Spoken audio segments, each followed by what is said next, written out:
कभी सोचा है श्री कृष्ण को कृष्ण नाम आखिर किसने दिया था और क्यों? एक ऋषि ने नंद बाबा से कहा था, इस बालक की रक्षा बहुत सावधानी से करना। राधे राधे दोस्तों। गोकुल में आनंद का वातावरण था।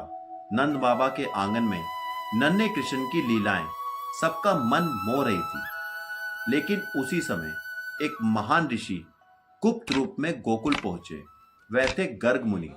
नंद बाबा ने हाथ जोड़कर उनका स्वागत किया और विनती की, हे मुनिवर, कृपा मेरे पुत्रों का नामकरण संस्कार कर दीजिए। गर्ग मुनि जानते थे कि कंस देवकी के पुत्र को खोज रहा है, इसलिए उन्होंने यह संस्कार गुप्त रूप से गौशाला में करने का निर्णय लिया।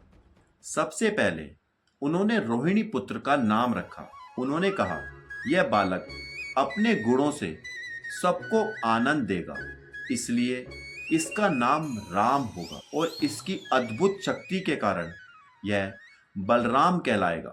फिर उन्होंने एक और रहस्य बताया।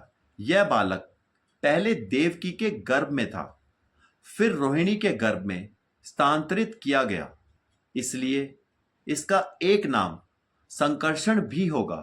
नंद बाबा यह सुनकर आश्चर्य में पड़ गए।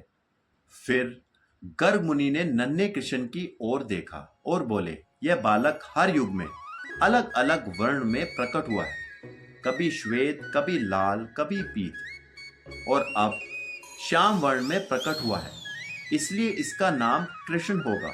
उन्होंने आगे कहा, यह बालक केवल तुम्हारा पुत्र नहीं है, यह ब्रिजवासियों और गौओं का अत्यंत प्रिय होगा। इसके अनेक नाम और रूप होंगे और यह अपने भक्तों की हर संकट में रक्षा करेगा। गर्ग मुनि ने संकेत दिया कि यह बालक भविष्य में गोवर्धन पर्वत उठाएंगे और असंख्य दुष्टों का अंत करेंगे। उन्होंने नंद बाबा से कहा, जिस प्रकार नारायण अपने भक्तों की रक्षा करते हैं, उसी प्रकार यह बालक भी सदैव ब्रिजवासियों की रक्षा करेगा। नंद बाबा भाव विभोर हो गए।